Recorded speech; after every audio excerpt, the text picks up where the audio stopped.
The Carl B. Phillips Show. Hosted by me, Carl B. Phillips, Uncle Carl. The Carl B. Phillips Show. Get ready for another great conversation on the Carl B. Phillips Show. Welcome to the Carl B. Phillips Show. I am Carl B. Phillips, Uncle Carl.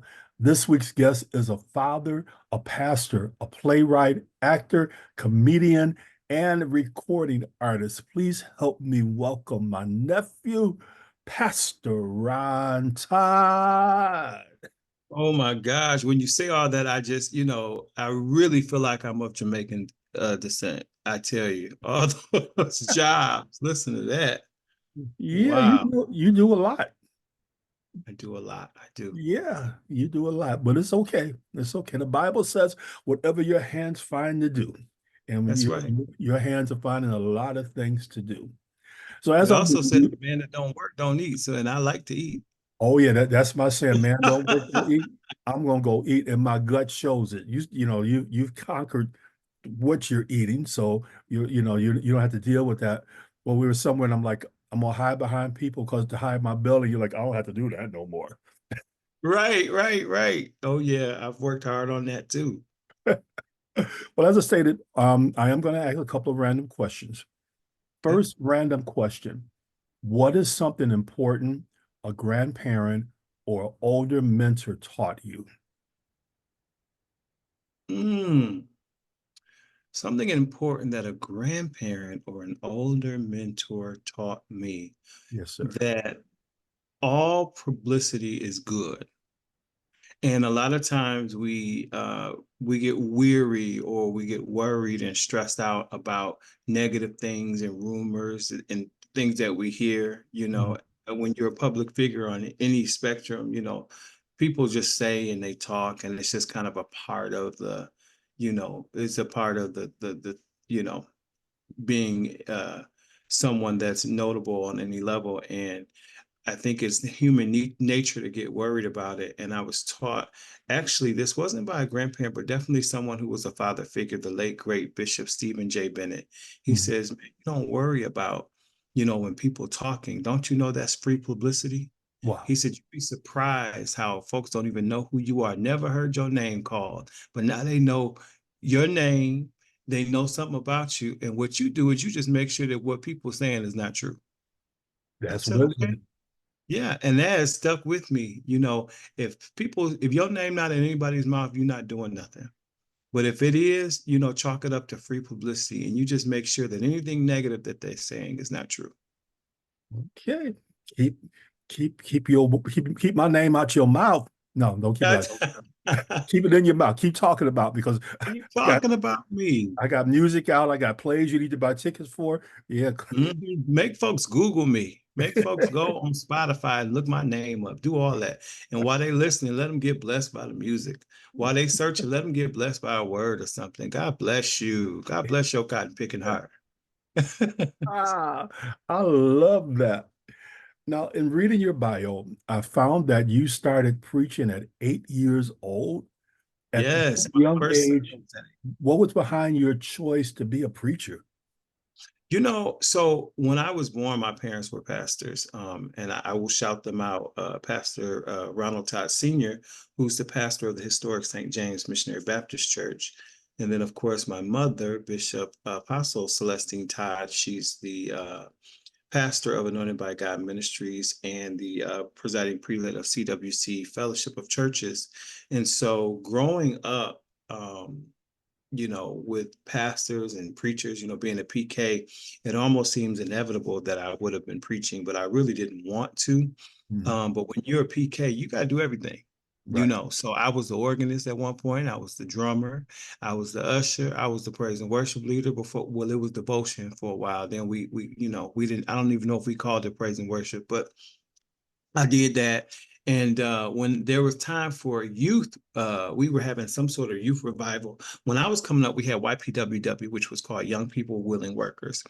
And we had all these really cool services that we did. But I remember there was a youth revival, and they're like, we got to get one of the young people to speak. Here we go. Of course, we're going to have Pastor's son speak. And it's like, I don't want to speak. Me speak, Even then, I was more into arts. I was more into singing and things of that nature. So I really didn't want to speak. But I did, and there was really good feedback from there. And so then after that, it seems like every time that it was, time for somebody to speak, it was like they always wanted me to. And so I would say around my teenage years, I knew the call was there. I just didn't really want it. I wanted to focus on singing in other areas of ministry, but uh, I learned quickly to stop running. The opportunities kept coming. People continued to be blessed, and so I knew that that was where I needed to be. So, I think you bring up a great point.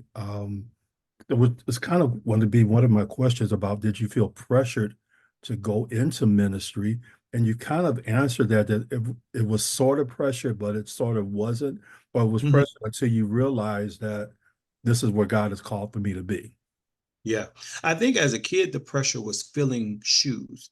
I Mm, felt like, because at that time in the 90s, my parents had it going on. They had one of the largest churches in the city. They were very notably wealthy people. And so, a lot of people looked really well to them. And so even as a kid, I kind of looked at them like, wow, these are like superheroes to me. And so for me to have to follow behind that, I was a bit intimidated, to be honest. And so, no, I didn't want to do it, but they didn't really pressure me to preach necessarily.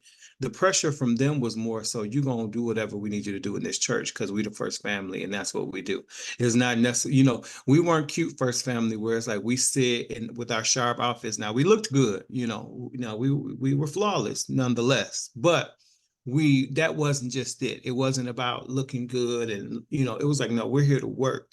We're servants, we're lead servants, and we're going to do that from the first family. People are going to see, my kids don't just sit around and cause trouble in the church. You guys work. And so that was, we didn't have a choice in that, but not necessarily into ministry. It was kind of left up to me what I wanted to do. And of course, singing was my passion. And so that's something that I was allowed to do more and had more liberty with. mm. And the preaching just seemed to, it was a notable call. My parents knew, but they weren't forcing me. When I was ready and I came to them and I was, when they knew I was serious about it, it was after some time had went on. It's no secret my parents divorced when I was in my young teens, maybe 13, 14 years old. Mm. And so that's how I ended up at House of Prayer and Praise with the late Bishop Stephen J. Bennett and co-pastor Valerie Bennett.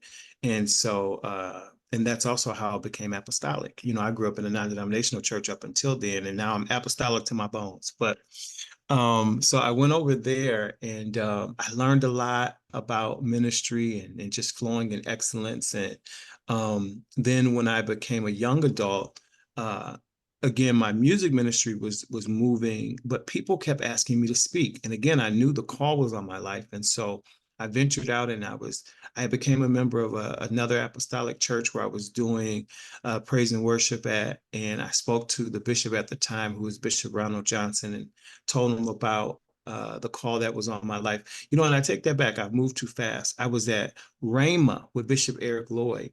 Mm. And that I first started preaching. I was ordained a minister at Rhema, and then I was ordained pastor at Bishop Johnson. Lord Jesus, I get them mixed up. But anyways, so I knew the call was there, and I just accepted it. I did. I accepted it, which is, a lot of people at that young age don't.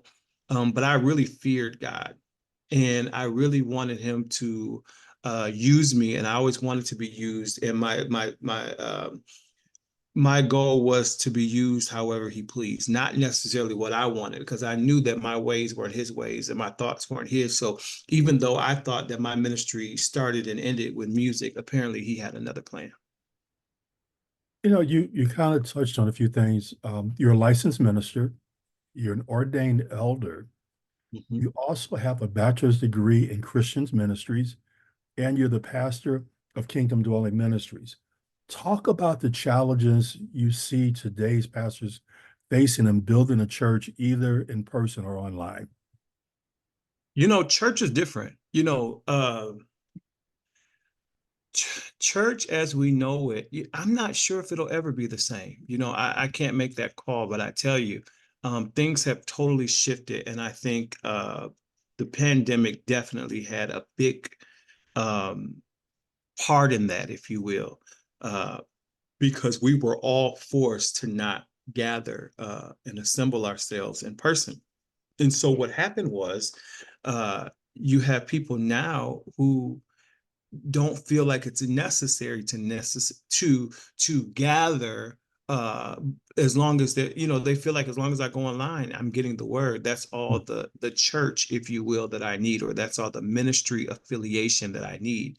And I'm not sure if that'll ever change. A lot of pastors, a lot of ministries on their level have experienced a big falling away from the brick and mortar. And again, I'm not sure if that'll ever be the same again. It's interesting because people will fill up a church for a concert, they'll fill up the arenas, but it's something about coming into church on Sunday morning that there's been a split. It's almost like a 50-50.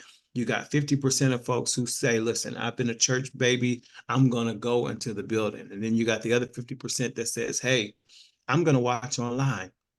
And then, giving is down. There's so much talk about giving now. And, everybody says, well, Malachi is the old the Old Testament rather. So I don't have to worry about being cursed with a curse anymore because I've robbed, God for not sowing my tithe and offering. So we don't believe that anymore. So I'll give the church what I want because I believe the pastor's taking out the money anyway. There's been a big misconception that many pastors do that. And, I've been on a mission here lately, and I don't want to take you too far off what you asked me, because I think a lot of people misunderstand what it takes, one, to govern a ministry or any organized situation of that nature. It takes money. Right. I tell pastors all the time, I've been pastoring, it'll be 13 years now. And I started very young. However, it takes money to start a church. It's different when you're grandfathered in or you're hired in or something of that nature. But when you found a ministry from, ground zero, it takes money. And I'm not saying that you're going to have grants and this and that. Some people do. But if you don't, you better have some money, the pastor. Because if you want to get a building, whether you're buying it, leasing it, renting it, you got to pay for that. You need instruments. You got to pay for that. You want musicians. You got to pay for that. To keep the utilities on and things like that. You got to pay for it because you're not going to have people automatically. And then even once they come, you got to teach them, unless they're already church, the importance of sowing into the ministry. And so a lot of times I remember earlier on telling the congregants, they would say, well, Pastor, I just want to see where the money's going. And I would pull out a ledger and show them that their money was going toward the bills. What do I mean by that? Is their money plus mine is what was making it happen, because it wasn't enough. So, there are lots of even mega ministries, large ministries, where people are like, well, the pastor's driving a Bentley. Right. But he gets a set salary from the church, as he should, because he works full-time in ministry and it keeps him busy full-time. But he has other assets that have nothing to do with the ministry that you may not be privy to. So you're so worried about putting money in his pocket, and you should be giving it to the Lord anyway. And guess what? When you give unto the Lord and he prays over it, God's going to add the increase. That should be your mindset, not, oh, well, I wonder if he's going to take my money and get a new car with it. Guess what? If he do it, may the mercy of the Lord be on him. You see what I'm saying? Because at that point, it has nothing to do. God is not going to punish you or take from you because you gave unto him and it was mishandled by the man of God. So it's like, where's our faith really at? Is our faith in man or is it in God? Are we really giving for the right reasons? So going back to your question, because, I can really get on that. I'm sorry. But going back to your question, I think pastors are really dealing with financial challenges. Again, because people are really challenged with giving, because there's so many negative stigmas that have been put out concerning what the pastors do with the money, what the churches do with the money, and why it's important to give. Although we'll become members of, gyms, we won't even go work out, not even once a month, but they taking it out of our check. Every 2 weeks or every month, and the machine's collecting dust. But that's okay. We'll pay to be a member of something that we don't go to, but we going to the church every week. We have Bible study. We going on Sunday morning. We the ones that shout and just won't sit down, but yet we have a problem with investing in where our soul gets fed. We have a problem with sowing into the place that when our kid is locked up and we need somebody to write a letter and stand before the judge and tell him what a good boy Boo Boo is. We look past all that. And so that's a big challenge for the church right now. Giving, so financial, and then attendance. Because it took something for all of us to get used to. When you're used to seeing a full house and then it's a skeleton crew, and then there was even a time when we were just preaching to a camera. That was a transition for a lot of us. So, I think that we are definitely going with the flow, if you will. Ministry as we knew it has evolved, and we have to roll with it or get left behind. I think you bring in some really great points because, as you said, we're hearing a lot now. You shouldn't tithe, forget the 10%. Mhm. Get the best that you can. You hear a lot about church hurt now, where people have been Oh, hurt. yeah. I'm not going. You're hearing a lot of people say, I can read my Bible at home. I don't need a pastor." So Mhm. I remember reading somewhere that you're dealing with a generation that don't need God because they have access to so much. But there's still a need to, as the Bible said, forsake not the assembly of yourselves together. And I think people have lost that. Oh, Um, absolutely. you are also a father, and shout out to your baby who just celebrated her birthday. Yes, my middle girl turned 11. Yes, she did. Miss Nala. Oh, oh my goodness. And you got your baby boy, Sebastian. Yep, I got the baby boy Sebastian and then my oldest Gabrielle. Wow. So you call your kids church kids, Oh, the two yeah. youngest ones. Why do you call them that? Because they remind me of me growing up. Um, they don't really have a choice. I don't wake up and say, "Hey, y'all want to go this Sunday?" No, you're going. They don't have a choice. They're church kids, and they go with me everywhere. People always say, "Oh my gosh, your kids are so well behaved." And I always tell them they don't have a choice. What do you mean they're well behaved? They have to be, because I was divorced for a number of years. And so my kids went everywhere with me. On my jobs, if I had to preach, they sat right on the front row as little babies. If I had to sing somewhere, I was bringing them in, play rehearsals.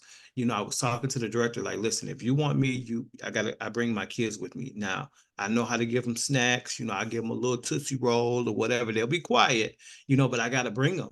And that's what I did for a long time. And so I tell everybody, my kids are church kids. They used to be in at church. They're used to having to sit down and be quiet and clap their hands or whatever it takes because they had to go with daddy for a long time. And daddy ain't no joke. Keep them in line. Yeah, but I will say this. A lot of people criticize parenting today. They say it's a lot different. I have made some changes, Uncle Carl, from the way that I was raised. And I always say, not that my parents raised me wrong, but I think they did the best they could with what they knew. They owe me no explanation. However, one thing I try to do different with my children, and I hope other people adapt, is we were taught to fear our parents when I was growing up. So Mm. our parents put the fear of God in us. My dad used to say, when he was whooping me, I'll hang you between heaven and hell and beat your behind. That was his saying. I pick you up between heaven and hell. And he would pick me up by one arm and he would just wear me out. So that was between heaven and hell. And so I was afraid. So many things that I went through. And I went through some really, really tough things, especially as an adolescent. I didn't share those things with them. I was too afraid. I didn't know how they were going to react. I didn't know if they were going to support me. That's another thing. I didn't grow up in a household where it was real warm and fuzzy. A lot of hugs and kisses and things like that. That just wasn't the norm. It's not that I didn't feel that my parents loved me.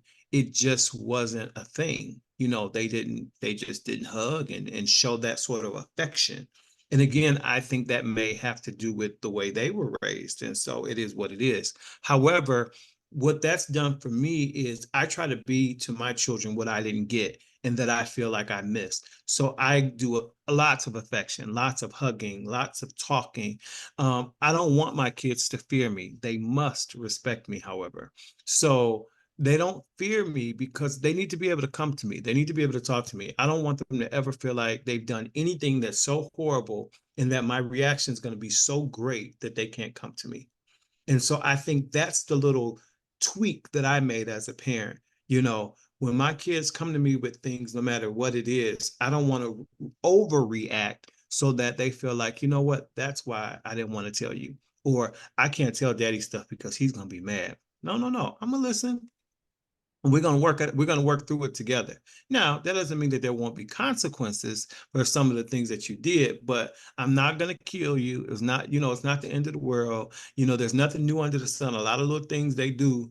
I've been there, done that, and can write the book about it. So let's just talk about it. And the other thing is having that open communication, because once again, growing up, I didn't have much of a voice. It's you sit and listen, and don't ask me no questions. Well, why?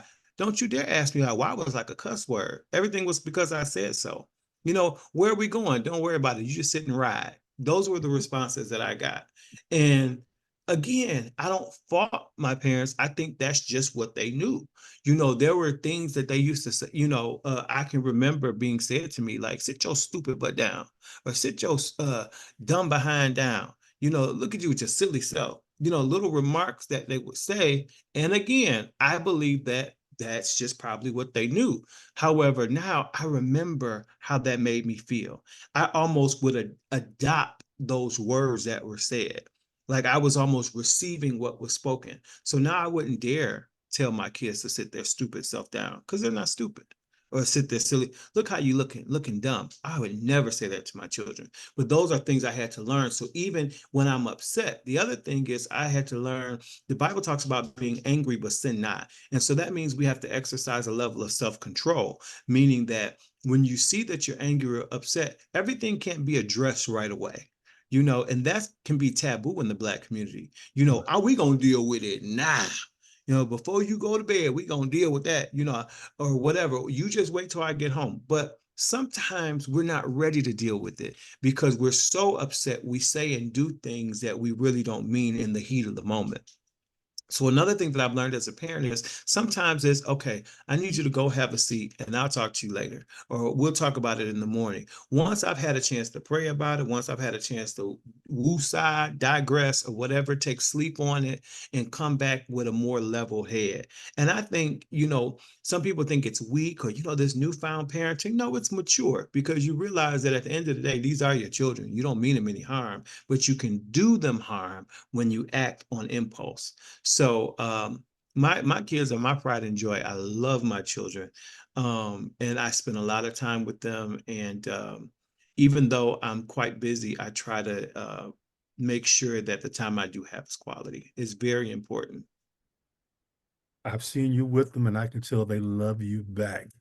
Both, like the two little ones. I haven't seen you around your oldest daughter, but the two little ones, they love their daddy. Oh yeah, they're All my right, biggest fan. They're awesome. let's do another random question. All right. If they were to make a documentary about your life, what would your favorite scene be? Mm, I think that is such a good question too. I think that my favorite scene would just be any scene of my day-to-day life. I think people don't realize how laid back and fun I am, meaning that, there are moments where I can be very serious because, I'm bivocational. So, I oversee multi-million dollar assets. And so I have, there are times where I have to be very serious about the things that I have control over, in ministry and things like that. But on a daily basis, I'm pretty silly and pretty fun and always have a quick-witted remark or something. And so I think people would be, um, that would be pretty enjoyable for people to see. To see you cracking jokes? Or, Oh, yeah. or wait a minute, let me go old school. See you capping on people? Yeah. Yeah. Yep. Now, beyond ministry, you're an actor, you're a playwright, and a comedian. How did you get your start in performing arts? Well, so it goes back to my upbringing because grew up singing. My mom had a community choir. I remember being, very small, toddler, 2, 3, 4 years old, singing with her community choir. And so I love to sing. I just love to sing, singing family. Everybody sings. My dad's side of the family, they all sing. And so that was always a passion. And then once I got into grade school, uh, I found a love for acting and being a part of productions. And I was so blessed to be at a school that did very, very elaborate productions, if you will. And I remember that was right around the time when we started trying to do like little skits and plays, even in church. And I just fell in love with it. And so that really became my focus. I think I played basketball freshman year of high school, even. But after Did that, you play everything was basketball? freshman year, and I wasn't good. For whatever reason, I was not that coordinated. I actually ended up becoming the manager towards the end of the season, and I did that for 2 more years. I was always a businessman, even as a kid. So I ended up doing that, making like, I think it was like $25 per game, keeping the score and doing something else. So I thought I was cool because I wore a little, like some slacks and a little tie, and I went to all the games with a briefcase. So it was cool because I still got to hang with my buddies who were on the team, and they made me feel like I was a part of the team, but I was the manager. And I'm like, y'all out there sweating and I'm cool, with some lemonade getting paid. So it was real good for me. I just kept score. But yeah, so after that, I mean, I had 3 choir classes every year. Every choir that they offered, I was in there. So I knew I had at least 3 A's. And so I did that. I did band in middle school. I did band freshman year of high school.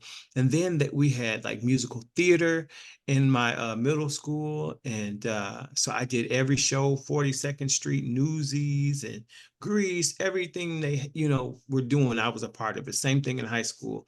And I just fell in love with the arts. And so I took some classes and, kind of brushed up on my theory. And I remember there were some plays happening in Detroit in the early 2000s, and I started auditioning. And every time I auditioned, I learned more and I took more classes, and I just fell in love with it. And I want to say this was maybe 15 years ago. I said, you know what? I want to write my own play. I always was a writer. I wrote music. And so I said, I can put together stories. And so I just sat down at my computer and began writing, and the stories just came, and the rest is history. I just, you know, I started doing my own shows, and people seem to really like it. And I've been really blessed to have another avenue that I really love, because it is truly one of my passions. And once again, it's one of those gifts that it's got to be God, because people ask me like, how long does it take you? Sometimes it's just a couple of days. I sit down at the computer and it just comes, the scenes and everything just comes together, and it's a lot of fun. So I have to thank you because you expanded my territory and expanded my brand by allowing me to make my debut as an actor in a play last year.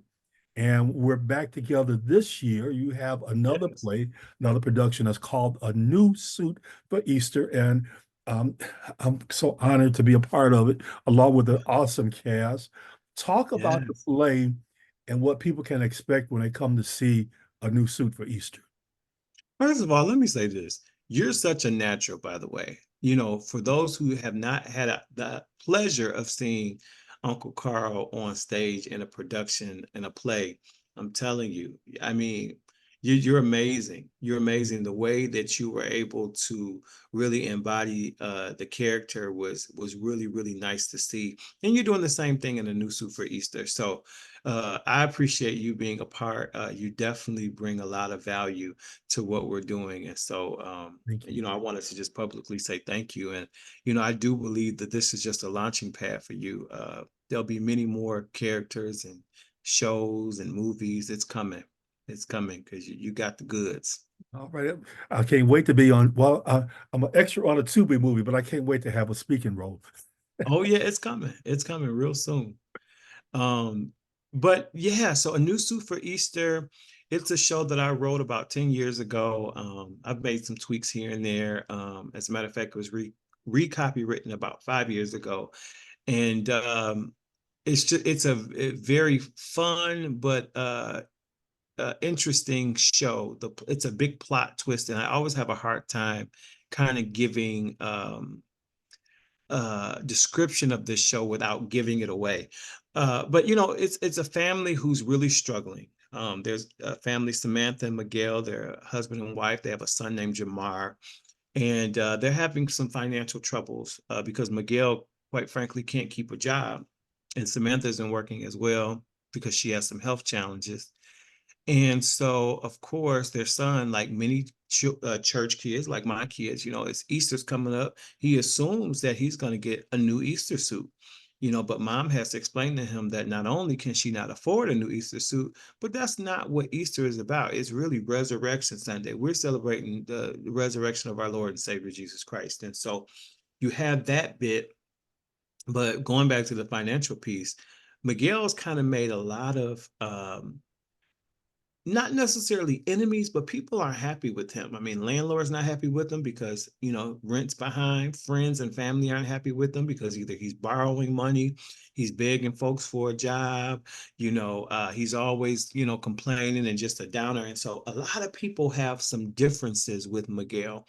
And so because of those differences, something really shocking happens during the show.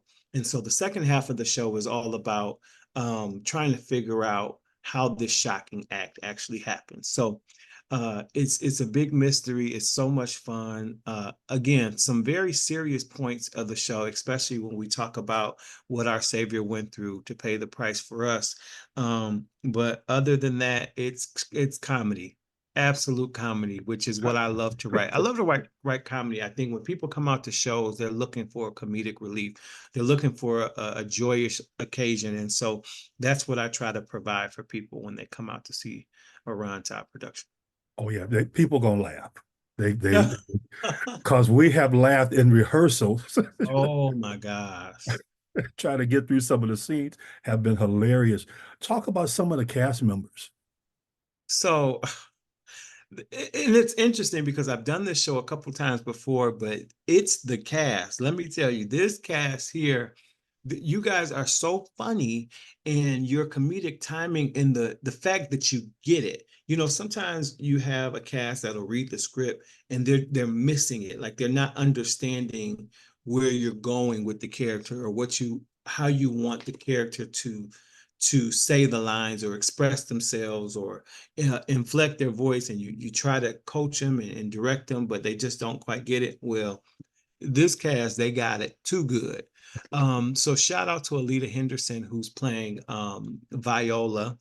And Alita, I've worked with her. It's been many, many years now. I remember doing shows with her over 15 years ago, and she's still just as amazing as ever. Strong, powerful voice. You'll get to hear her sing in this show as well.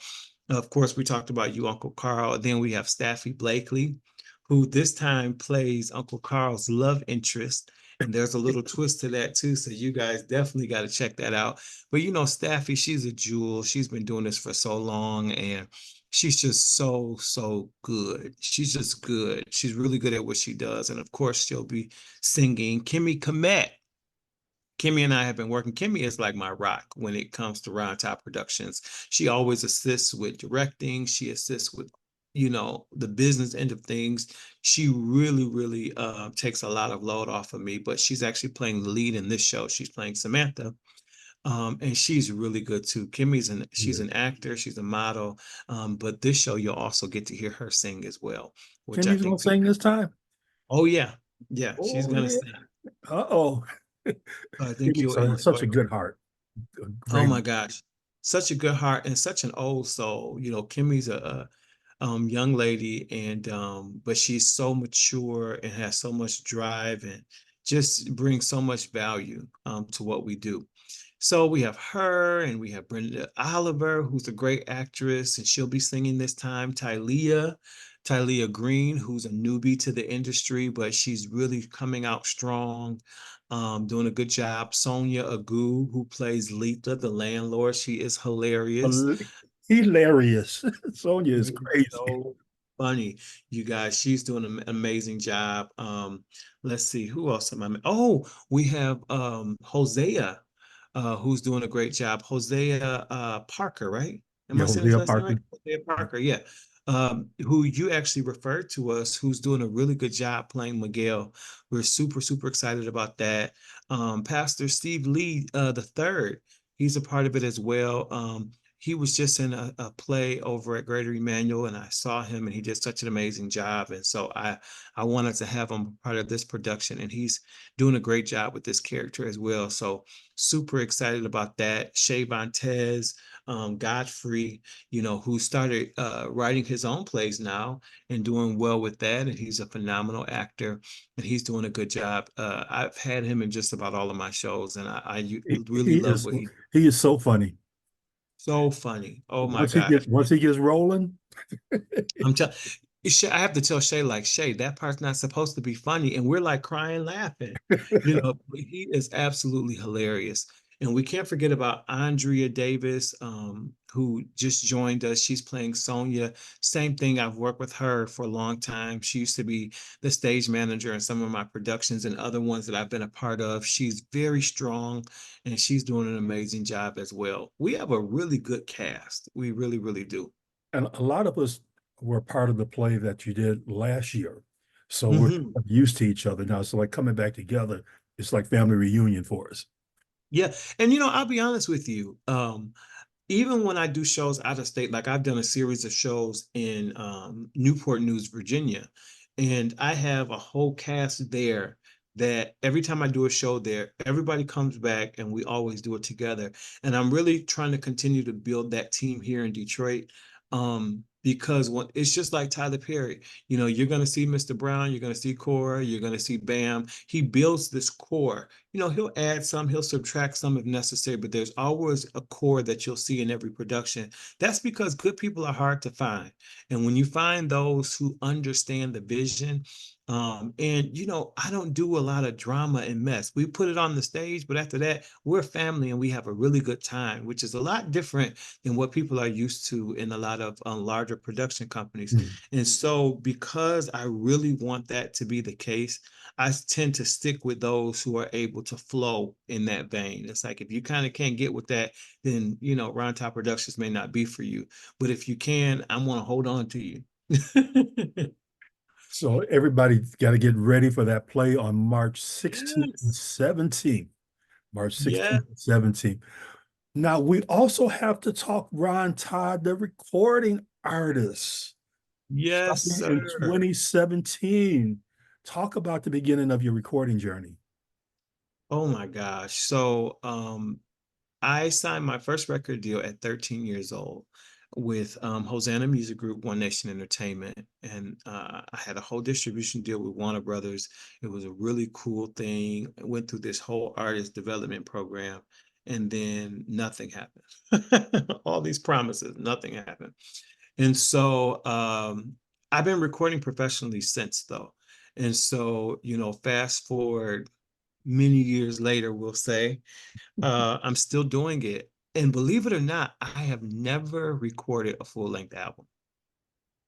Never. And it's okay. And I'm okay with it. I put out an EP maybe 5 or 6 years ago. And every year or two, I'll release a single or so. And I kind of just that's my thing. We're in a generation now where people don't appreciate a whole body of work like they used to. Yeah. They come up in their mind whether they feel like your album has what they call skips or not. But people usually, they grab the singles and that's pretty much it. So because I'm an independent artist, I rather use my cash wisely, and I just give them what they're gonna buy anyway, which is a good The good one, single. so So I yeah. totally have to agree because now, even for myself, to have to find time to sit and listen to somebody's whole project, if I Oh yeah. can't listen on my 20-minute drive to work, I'm not going to listen to a whole project, but that's a whole nother story. You have a new single out. I can get a prayer through, and it's churchy. Talk about that. Yes. Talk about the story behind the song. This is actually an old song again that I wrote several years ago. Recorded it before with Ryan Rutley, and so Ryan and I got together last year, and he's like, "Man, I really love I Can Get a Prayer Through. I said, I really would love to redo it. I did it some years ago, and I just think we can polish it up a little bit. He's like, man, let's do it. And we did. And so I wrote I Can Get a Prayer Through at a time where I really wanted to send a message that I was a gospel artist. I think that a lot of times we have a lot of inspirational artists, and we have a lot of artists that sing about really nice things, but they don't sing about the word. And so I used to have a saying, I'm gonna stay in the book, And so we all know James 5:16 talks about the effectual, fervent prayer of a righteous man availeth much. And so the song is really just scripture, just saying how I can get a prayer through. The prayers of the righteous availeth much. I can get a prayer through. Fervent prayer availeth much. And so I just kind of arranged these scriptures in there. You have this nice churchy song. And so Detroit, we're known for a good groove. And so that was really important to me. And what I love about Ryan is whatever I mouthed, he played it. And because I told him I want dun dun dun dun dun dun dun dun dun dun dun dun dun dun dun dun dun. I'm like, I want a break. And he did everything I did with my mouth. And that's what I love about. So shout out to Ryan, such an amazing musician and producer. I love someone who can just listen, these guys who can just play by ear, and they listen to what you do, and they just do whatever, it is. And he literally took it and ran with it. And so I really like it, and a lot of people seem to really gravitate to it. I think it's a good message right now to remind people you can get a prayer through, fervent prayer availeth much. So, I'm about to shout off of that right there. yes, sir. So, how can people get tickets to a new suit for Easter? Well, they can go to my website, beingrontodd.com, BEINGRONTODD. beingrontodd.com. You can get tickets there, or inbox me on any of my social media platforms. I am Ron Todd on Facebook. I am Ron Todd, the number 4 real. So Ron Todd for real on Instagram, and Twitter is at Pastor Ron Todd. So you can go to any of those mediums, inbox me or DM me or whatever, and I can get you a ticket, or reach out to Uncle Carl or any of the other actors, and they can get you tickets as well. And again, the dates for a new suit for Easter are March 16th and 17th. So we have 2 shows on the 16th, one at 3 p.m. and one at 7 p.m. And on the 17th, yes, we have a 4 p.m. Showing as well. And the shows will be at Christian Family Ministries, which is 2261 Marquette Street, Detroit, Michigan, 48089. And if people want to get your new single or check out some of your older music, how can they get the Yes. music? Please get it all. Go to any digital outlet. It's funny. You type in Ron Todd, you'll get the song I did on the Gospel Music Workshop of America Detroit Chapters Project. That'll come up. You'll get a song called Opposite Ends of the Bridge that I did on a play soundtrack with Air Dion. Like everything that I've ever done, it's gonna come up if you just put my name in and grab it. It's all good. I promise. Grab it and let it bless you. That workshop song was hot too. Oh, thank you. That was I a was great so song. honored because it was such a pivotal moment for the chapter, because they had never taken on a praise and worship song, not just on that album, but on any album. And so it was a history moment for the chapter, because for the first time they did a praise and worship song, and I think people were really surprised and pleasantly surprised at that. And so I was honored to be a part of that moment. So as we wrap up, speak to someone who's struggling and tell them how they can get a prayer through. Don't give up. We used to hear growing up all the time, keep the faith. And I used to say, why do folk always say that? It's like, is that the only thing church folks know how to say is keep the faith? But everything is comes back to faith. The messages that I preach almost every Sunday are faith-based. The Bible talks about faith is the substance of things what hope for, evidence of things not seen. And a lot of times we get caught up on what we don't see.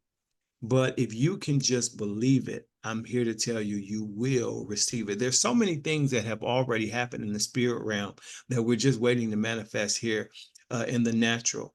But I believe that once you pray, all you got to do is believe. So talking about getting a prayer through, you don't have to be redundant. You pray, and then the next step is to believe. God is not slow. So we don't have to go back 10 times praying for the same thing. He heard you the first time. Just believe. You may not see it. Nothing has changed. You might say, Pastor Ryan, you don't see my bank account. You don't see what I'm dealing with in my house. You don't see what I'm dealing with on my job. That's right. It might still look the same, but God is working behind the scenes in your favor. And before you know it, when you least expect it, suddenly things will turn around. So I just want you to believe, hold on to your faith, keep believing God in this season. And I'm telling you, he's going to blow your mind with his goodness. Wow. Again, we're speaking with Pastor Ron Todd. Make sure you get tickets to the play, A New Suit for Easter. It is going to be hilarious, March 16th, March 17th. Make sure you go download his new single, I Can Get a Prayer Through. And I like to close like I always close. Remember to work like you don't need the money, love like you've never been hurt, and dance like no one's watching you. God bless until we meet again. The Carl B. Phillips Show. Thank you for listening to the Carl B. Phillips Show. For more information, go to carlbphillips.com. The Carl B. Phillips Show. Follow Carl B. Phillips on Instagram so we can stay in contact with each other.